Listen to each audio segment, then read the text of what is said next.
Welcome back to Big Time Fantasy Football. You got me, Zach. You got Nick over here. Yep. Today we are continuing our breakdown of the rookies of this 2026 class. We are on to my favorite position in fantasy football today, the running backs. So we got a fun one here for you. Before all that, don't forget to like and subscribe. It's going to help us grow. It's going to help us continue doing content like this and keep evolving and go big time. So don't forget to drop that. But we'll get straight into it right away. Everyone, similar to the quarterbacks, the one is a tier of his own, and everybody knows that it's Jeremiah Love, obviously best running back in this class. Yeah, I don't think there's any debate unless you're living under a rock. Like, I think this dude honestly should be the 101 no matter what type of league you're in, whether you're in super flex, whether you're in regular. This is the guy to have right here. Yeah, definitely. Should definitely be your 101 in your draft coming up. And like we said, that man is Jeremiah Love of Notre Dame. We kind of comped him to like Jahmyr Gibbs, and I'll explain exactly why some of those things are as we go here through his pros. He's got that quick acceleration on him. He never fumbles. It's very rare that this guy is putting the ball on the ground, which is a good thing that you like to see. He's more than capable as a pass blocker, and he's a true dual threat as far as pass catchers go. He's going to be one of those guys like Gibbs, like the Lions do with Gibbs sometimes, where you can just line him out as a wideout and in the slot or even outside. He's that type of patch catcher. He does have that ability. And depending what system he goes to, they have the option to use him like that. And he finishes all of his runs hard. The thing about Jeremiah Love is he is the 101, like I said, in this draft should be, as far as your rookie drafts. I don't think he's that as high end as Bijan coming out or like the Ezekiel Elliott's coming out. I do think he is an elite option, not to confuse that. I just don't think he's that true insanely can't miss type running back, but I do think he's an amazing talent, just to be clear. Some of the cons for him, though, is he can lose momentum when he's cutting, so, which just helps him be caught and tackled. He lacks the elite explosiveness, there we go, and agility of the other top RBs, like I'm saying, like those Bijans, like a healthy Christian McCaffrey. And then he has an upright running style, which invites contact and which is not, what you want to see at the top end. But again, absolutely great prospect. No, can't miss with him. Yeah, definitely. And I mean, like you said, he might not be that Bijan level, that Christian McCaffrey level, but I do think similar to, Ashton Genty, he's the clear number one running back in this class, and he's definitely a great prospect, has great attributes behind him, and, should work out no matter which team he lands with. So. Yeah, absolutely. All right, jumping into this next tier. Honestly, we could probably even put a small sub tier in between these two. But these are the next guys up in this case. We got Keon Coleman, Jonah Coleman, and Jeremiah Love's teammate Jadarian Price. Starting with Jonah Coleman, though, big bowling ball of a running back coming out of Washington. Didn't really light it up there. But Washington's offense was kind of middle of the road. So he did what he could. He's a really good contact balance. Like I said, he's a bowling ball out there. He's not going to kill you with his speed or shake and bake you. He's going to run through you and find yards where they're there. He's also a very decisive runner. Whenever he sees a hole, you see him hit it hard. He doesn't really second guess that, which is really good for a running back, especially. I don't think he's going to be the receiving back in the NFL. He's going to be more of that ground and pound type of guy. That's what you want to see. He does have decent hands. Like I said, it's not going to be his true calling card when he gets to the NFL. I don't think he's going to be a third down back. But he can step up in those situations. He has decent hands. He showed that when he was in school. So, like I said, Washington's offense was kind of mid, especially the O-line. To see that he's produced behind that middle of the pack offensive line. I mean, he's got 15 touchdowns plus 2 in the receiving game. It's good because we really don't know where he's going to fall yet. If he falls to, early second round pick, you're probably not going to get the best offensive line there to work with. And as long as you can be that goal line type of guy, which he's proven, he can work out. One thing that is a con about him, though, really doesn't have that change of direction. Like I said, he's going to run through you. He's not going to try and get around you and break tackles that way. He also had a left knee injury in 2025, so we'll see. It looked like he's coming back to form his senior year, or this past year, I should say. But, going forward in the NFL, we'll see if he can actually, stay healthy, and that won't be an issue. Also, his pass protection could use work. He's not going to be, known for being a third down back, but if you can't pass protect, you're definitely not going to get a shot in the passing game or in those situations, which will take him off the field. He also lacks the top end NFL speed. Hopefully, I think the best case for him is he's more of that goal line back. You see him, get a decent amount of touchdowns, but might not have all the yards. But we've seen that can work in the NFL and for fantasy. Yeah, no, definitely. Not shaping up to be a guy that's going to be an every down back in the league. But, I like to root for these smaller guys, which he does. Like you said, bowling ball is an ample description because he's an inch taller than me, but 65 more pounds. So definitely is filled out for sure, we'll say. But yeah, strong runner. Would be best utilized kind of in a split backfield, which, isn't the favorite thing you love to hear for a fantasy thing, but a lot of players have been able to carve out, decent roles with that as far as fantasy, so not something to too shy away from there. Well, we got the man we mentioned, Jadarian Price. Great, another prospect here.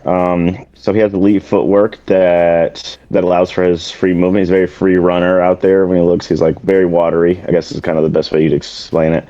He has the field vision to find and to create his own holes at the line of scrimmage. So he's not always just taking the first thing that's there. He can, kind of maneuver the line a little bit and go through there. He's a great acceleration. He has great acceleration. Like I said already, he's decisive. So he can know what he's going to do, what he needs to do, and go make that move quick. He does lack the elite power of, like a strong power back. He's a little too loose with the ball, especially around the goal line. I believe he had 3 fumbles right at the goal line, that's as a young back, especially, that's a quick way to get on the bench. Go find your way there.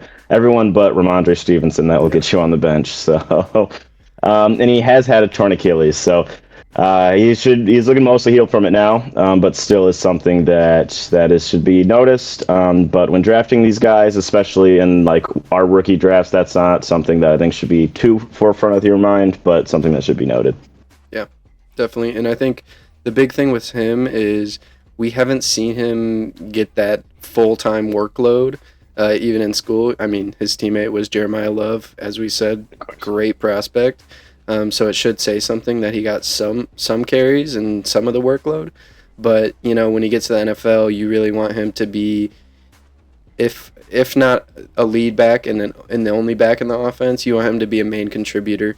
So we'll see if he can, step up into that role and be the guy for a team. Yeah, I think that is scaring a lot of people away from him, is that, he wasn't the guy at his own school in college, but we've seen multiple guys not be the guy in college and then come to the NFL and still be able to carve out a role. So, yeah. All right, getting into this next tier, guys, we jumped down a little bit, but starting with Mike Washington, he really lit up the combine. 4.33 in the 40, great 10-yard split, good vert. He's really super athletic for a running back, and especially with his size, he's 6'1", 223, so he's got some meat on his bones. He's definitely a bigger guy, so it's surprising for how fast and how agile he is. We comped him to Ajay Ajayi, which, in the first couple years of his career, he produced very well for fantasy. He does, like I said, rare speed for his size. He likes to run through contact. He weighs 223 pounds. He's got a little meat behind him. He can knock over some guys. At least in college, he did. He also led the SEC with 16 plays of 20-plus yards.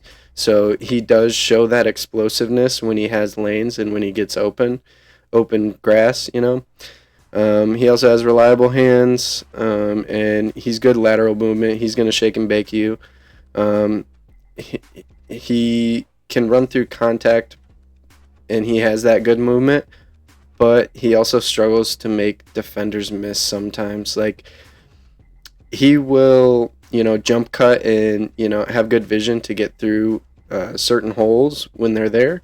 But as far as like open field, if he doesn't have green grass in front of him, he's not going to get you too much after that contact. He also had 10 career fumbles when he was in school. Like we've been saying with a couple of these guys, you really cannot put the ball on the ground, especially as a young running back, or else you're going to be taken off the field. Also, yes, he has decent vision, but it does take him a little bit of time to read when he's running to the outside. I think, he's a big play guy. He likes to look for that, so he takes extra time, and it can lead to, negative rushes, which can ruin a drive for sure. Even though he does have good hands, he's not great in pass protection, so we'll see how much third down work he can get. Maybe he can get coached up a little bit on, finding the right guy to block and, really stepping in there to get the job done.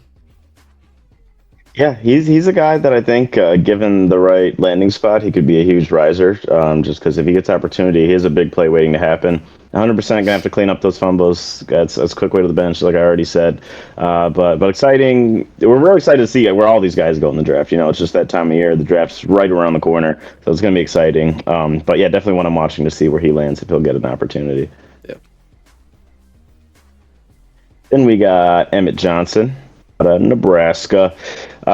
So we have him kind of like as a Tajay Spears type. Not exactly a blazer, but he is a hard, decisive runner with a great motor on him. He doesn't look tired. He looks like he's always out there ready to go. He's a dual threat, so a guy that, he's running the ball, obviously, as a running back does, but can get you some extra fantasy points in the passing game as well. And he can make moves and cuts at full speed, which, like I said, for him isn't super fast, but still to have that ability when he is at his full speed to be able to move, that kind of makes up for the lack of top-end speed.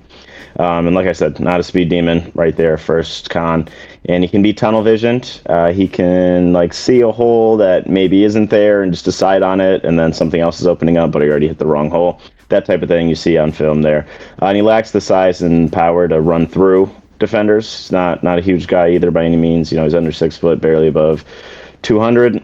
So not a speedster, not the huge strongest guy, but does have a lot of mobility, and the pass catching ability helps a lot too. Yeah, definitely. And a lot of times when I hear stuff about Emmett Johnson, everyone's kind of pinning him as this, third down type of guy in the NFL. He had over 1,400 yards on the ground at Nebraska. I know it's just college, We'll see when he gets to the NFL. He is a little undersized. But I think to pigeonhole him as just a third down back wouldn't be necessarily correct. It's really going to depend on where he lands in the NFL draft. But yeah, exactly. All right, jumping on to this next tier. We'll call this the Penn State tier.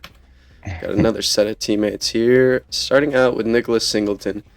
So last year and even 2 years ago, he was thought of as, one of the top guys in this class. And it was just a terrible showing for him this year. Only less than 550 yards on the ground. He got some receptions, but really didn't turn it into much. He was more of a touchdown guy. We kind of compared him to Braylon Allen, just that tough runner that's got some power behind him. Some of his pros, he does reach top speed very quickly, and he's very decisive. So as soon as he gets the ball, it seems like he's only got one gear, which can be good, can be bad. But he's gonna hit that hole very fast when he sees it, and he's gonna go. He does run through contact well. Like I said, he's a pretty powerful guy. Not going to be the elusive guy that we see with some of the other prospects this year, but he'll run through you for sure, and he can catch passes as well. I think he's more built to be a 3-down back. Hopefully this year was kind of a one-off with his dip in production. Hopefully it was just the system or maybe his teammate we're going to be talking about in a second here. But yeah, definitely built for that. Some of his cons, though, I said he's not elusive. He also needs to work on some of his patience. He is very decisive, so even if there's not a hole there, as soon as he gets the ball, he's sprinting and finding the closest thing to it that he can. Which, in the NFL, we've seen with, Le'Veon Bell is like the pinnacle of it. You really have to set up your blocks, wait for the right hole to open to get the max value out of whatever carry you get. Also, his yards after carry after contact was cut in half since his freshman year. Like I said, he's just been, kind of trending down, even though he was a great prospect and everyone was excited for him to come out. But yeah, hopefully that doesn't rattle his confidence. Confidence is huge when you get to the next level. And yeah, he also, injury concerns, he did break his foot while he was practicing for the Senior Bowl this year. It sounds like he got surgery, and the timetable for that, he should be back by training camp or end of training camp and ready to go. Maybe that'll scare off some teams from drafting him. He probably will slide a little bit in the draft, but I think I'm a fan of Nick Singleton. I think he can really show out when he gets to the next level, but it doesn't matter what I think. It matters what the teams think, what opportunity he'll get. Yeah, for sure. For me, he's this year's Ollie Gordon, where he just had, all the talent and was talked about like when he was draft eligible, he was going to be that top guy. And then his last year really tanked his stock, really. And this is honestly the kind of player that I love drafting in the late second, early third, is just because they've shown you they can do it. Maybe the last taste they left in your mouth isn't good, but they've showed you talent. So, like in your rookie draft, the late second, early third round, if he's there, this is someone that I'm hopping on for sure. Sounds like we're going to be fighting for him in our rookie draft this year. Yeah, probably. And then we got the other guy, Katron Allen, except he's not just the other guy. He has a talent of his own. We got him like as a Tyler Aggio type as far as how he plays, and then his kind of, his role was almost that where he's splitting the backfield. But I guess he took more than Algier, so maybe maybe I'm saying too much words. We're going to go into his pros. He has good size on him here. He's a very fluid runner. He can hit shifting holes without losing speed, so he has the vision and the ability to kind of maneuver in that way. He's good ball security. He's not putting the ball on the ground. As much as we talked about that as a negative for a lot of guys, it's not going to be a problem with this guy. Hasn't been a problem thus far. Shouldn't be a problem going forward. He has great vision, like I mentioned earlier, and he can find missed assignments. If someone's hitting the wrong hole, if someone's too wide, he's gonna see that, and he's gonna find the open space, which he's really talented at that. He's not a top end speedster, so he's not blazing once he gets to those holes, but you can make do without that. He most likely won't be getting third down looks just for the combination of not being an elite at either pass blocking or pass catching. It's not something he's super high end with. And he lacks creativity. He's more of a one cut back. He does have the vision to find those good holes, but he's not stacking cuts on top of each other after that. He's not doing crazy things to set the blocks. He's just kind of cut and go type of guy. But yeah, there is room for a guy like that in the league, definitely. Yeah. And another prospect, I do like him. Obviously, he outproduced Nick Singleton this year, but can he step up and be that guy for a team? Obviously, his stats show that he can. He was that 1B this year. But yeah, going forward depends on the opportunity he gets. With most of these guys, like their landing spot and their draft capital is going to be huge as far as telling us what opportunity they'll be able to get in the next level. These two kind of honestly remind me of like when Nick Chubb and Kareem Hunt were on the Browns together. Singleton's kind of that lead, one-cut runner, and then Allen is more of the shifty, maybe he's not going to catch the passes like Kareem Hunt was, but, just that type of backfield to me. Yeah, definitely.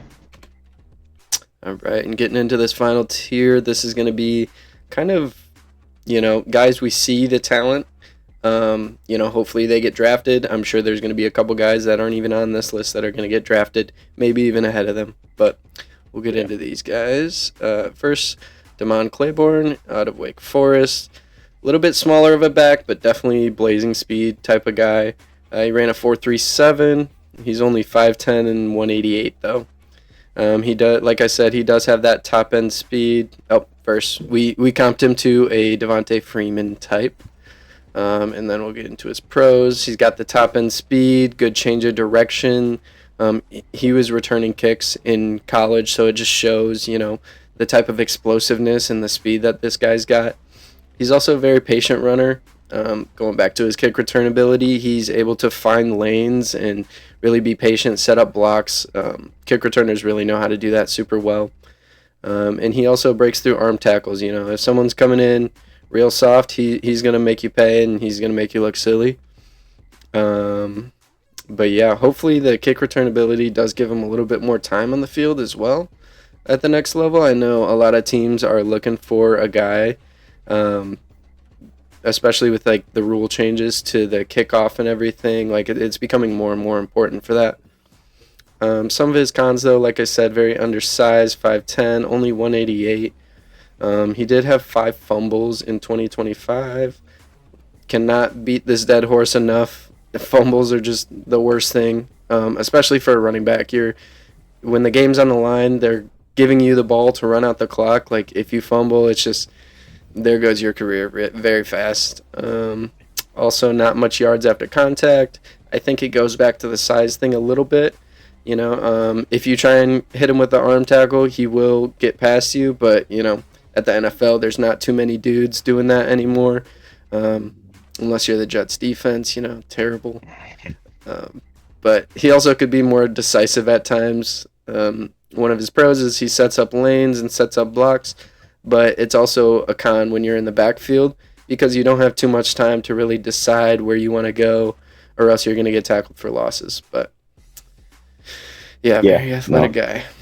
Good. Like you said, it's that kick return ability is going to help a lot. Special teams, the ability to do that. These lower guys is really going to help them go up boards or make a roster, that type of thing. So the fact that he has that ability is at least going to really help his chances of being on a roster, and then from there just make a name for yourself. And we got Le'Veon Moss out of Texas A&M. He's a guy I really liked, and I was thinking, like, why do I like this guy so much? I remember just because he's really good in NCAA, so at least 25 he was. So, yeah, it was a guy that I like mostly for that reason, but not just because of that reason, because he is a good runner. He's decisive, which is a good thing for a young back to have. He has underrated burst. He's not a crazy speedster, but to his top speed, he does get up there pretty quickly. And then he's very good at changing direction with that burst. And then he finishes through contact, and then he can pick up a blitz, which is going to help him in being in third down situations. If you can block, then you'll have a chance to be out there. Being a third down back is more than just being a pass catcher. It's also being able to block as well. But he does lack the top end speed, as I already mentioned. He does have the burst, but not the speed. He's not a pass catcher, which does go against the third down thing I said. But still, if that's something that he can develop, him already being a willing and able blocker could maybe help him be able to get that roll down the road. And he did have consecutive years with injuries, so that is going to be a flag in both 24 and 25. So. Not a great thing you want to see, and he's not insanely elusive. Like he's not making too many guys miss. Even though he is good at that change of directions, it's mostly just for finding open space and hitting the holes. But he's not really making a ton of guys miss when they go in for the tackle. Yeah, and like you said, NCAA, he is really good, but. This isn't a football game. This is real life, baby. And, injuries happen. Injuries will derail your whole career. We've seen it too many times. I just hope he can stay healthy and really, show what he's got. But this is probably a guy I'm staying away from personally in rookie drafts. But I know if I want him, he'll be open. there you go. I'll leave it for you. All right, and moving on, Jamari Taylor. This is a guy I really like. Only 5'10", 199. Comped him similar to a Kyron Williams. Kind of in play style, but I really see him as like a durable guy that's you can trust with the ball down in and down out. Yes, he is a little undersized, but he plays really hard. He has good contact balance. It takes a lot to get him down. And he's also got really good vision. Super important, obviously, as a running back. In lateral movement, I see him do a lot of jump cutting. So like he'll set up in one hole. He sees an open hole to his left. He'll quick jump cut. It's a great move, and it works most of the time for him. He also has receiving skills. He averaged 8 yards per reception, which is really good, especially for a running back. Most of the time they don't get too many deep routes, but they trusted him to do that. Some of his cons, though, like I said, undersized. Hopefully what he did in college isn't just a fluke because he's playing against, other smaller guys and younger guys. And we'll see when he gets to the NFL, but just like his comp, Kyron Williams, I think if he can be trusted as that every down back, maybe puts on a little bit more weight when he gets to the next level, he can, produce all the same. He also lacks that breakaway speed. He's really good at, getting out of the backfield and making a quick move, but he's really not going to blow you away or blow by defenders at that second level to create huge upside plays. And he also has a very small sample size against elite competition. I think there was only like 2 or 3 games against like big time schools that he had this past year. Like I said, is he just beating up on younger, less experienced, worse players in college, or is this something that will actually translate to the next level? He also needs to work on his pass blocking technique. They really used him a lot as a receiver, but at the next level, sometimes you're gonna have to stay in and pass block, protect your quarterback. We'll see if that can be coached out of him. If he can get a little bit better, then maybe he can secure like a third down role. Yeah, definitely. I think securing that third down role would be kind of big for him. Like you said, that pass blocking technique can hopefully, if he does end up putting on a little more weight and beefing up, hopefully that can help there, and hopefully with NFL coaches they'll get that righted, because he does have a chance to really to help his fantasy stock just in that third down role. So if he can kind of secure that, as long with some other touches as well, then he's a prospect to look out for sure. We got Seth McGowan out of Kentucky here. So, we gave him kind of like the Isaiah Pacheco bruiser type, not speed demon, but he actually is a little faster than I think he looks on tape, as far as at least how he ran in the combine. But he does have quick processing that allows him to find holes without losing speed. He has patience to let blocks set when they need to, and he can make tacklers miss or even go through them. He has the option to do both. So a lot of the thing about him is with how he maneuvers the holes and how he lets the line set up. I think he just has good vision, and he's really good at getting as far as short yardage and just fishing through runs. But he's not a third down option as of now. You could see he was under 130 yards on the season as far as receiving. And he does have fumble concerns. He has 5 in the last 2 years combined, which, again, when we've said it 15 times. If you made it here, you've heard it enough. But yeah, you can't do that.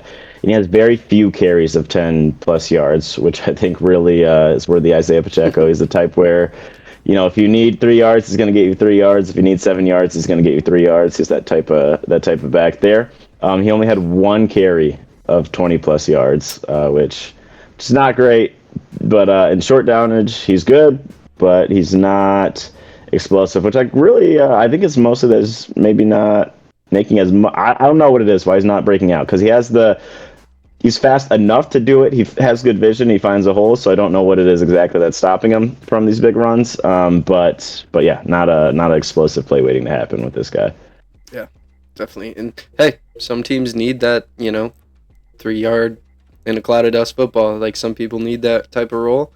Hopefully he can improve on his burst and his big playability. But I think another small con with him is he was in trouble and went to jail. Um, it got cleared up and everything now, but hopefully that doesn't continue. Like, hopefully, the more fame, more money doesn't blow up his head, get in trouble again. We've Yeah. seen, even Rashee Rice right now is not, his value tanked. It's a little on the rise. We'll talk about that in the next couple weeks, I'm sure. But, yeah, got to stay out of trouble as well. Yeah, no, he's definitely another back, kind of on the other end of the spectrum as we were talking about earlier, but another guy that you'd kind of want to pair with another type of back, like a speedy pass catcher is someone. So he's not an every down back as of now, and I don't necessarily see him turning into that just with his body of work, but TBD. Right, getting into our last guy in this tier, it's Noah Whittington out of Oregon. Kind of a shorter guy, but still 205 pounds at 5'8". That's pretty beefy. We comped him to Darrell Henderson Jr. He is really good at breaking arm tackles. He's got good vision, and he also holds on to the ball really well. One of the few guys on this list that doesn't have a fumbling issue. He's a really good lateral cutter. I think it comes from his, that's why they trust him to return kicks. Like we said, that's just going to give you more opportunity at the next level. And he's also a tough runner. Even though he's undersized, he really finishes his runs off really well, runs through guys that are trying to tackle him, which is super important. You got to have that heart, especially as a smaller guy. Like I said, undersized. He did have middle of the pack receiving production. You would think he's a kick returner. Oregon would want him to be in open space, give him some screen passes, do something. But he only had 98 receiving yards and 19 receptions, which is, I think, it's a really bad, yards per reception rate. But, maybe he gets a chance at the next level to catch some more passes. Obviously, he's a very dynamic athlete, and, I think if they get him in space, he can be usable. And he will also be 25 before training camp. So he's going to be a little bit older of a prospect, that just cuts down his time that you can use him for fantasy or, whatever his career ends up. But yes, and then he also lacks the top end speed. Very agile, really good vision. He can set up lanes. He's dynamic, but he doesn't have that top end speed to break away from defenders. And at the next level, everyone's going to be fast. Everyone's going to be quick. I don't know how many breakaway runs or breakaway plays he's going to be able to get from that. Yeah, definitely. And full transparency, Noah Whittington isn't one of the running backs I've had time to fully dive into. So I was a fan of even hearing your breakdown of him as well. But don't have too much to add, to be honest. There we go. All right, I think that's all we got for today. Yeah, absolutely. And while we're here, don't forget to like and subscribe. It's going to help us a lot. But yeah, we're right around the corner from draft. It's Thursday, baby. What? Thursday. So right around next Thursday. Yeah. Yeah. So 9 days from when we're recording. But yeah, no, very exciting. These landing spots we're gonna have new guys on our list after. We're gonna have some of these guys will probably fall, some of these guys will rise. This is really landing spots is huge for every position, but I think running back is one of the most fluid from pre and post draft. Yeah, absolutely. And if you haven't seen our receiver video or the quarterback video, those are on the channel as well. Go check those out. Receivers, same thing. You really want to be top 1, top 2 in the pecking order. You don't want to be shoved way down the list. So, also we are going to be dropping a tight ends video next week, and we are going to be doing a rookie mock draft as well. That's pre-draft. We'll get a little Daniel Jeremiah mock draft or something, so we have some idea of team positioning and stuff. But yeah, be on the lookout for that as well. Absolutely. Peace out, y'all. Thanks for tuning in. Yep. Thanks, guys.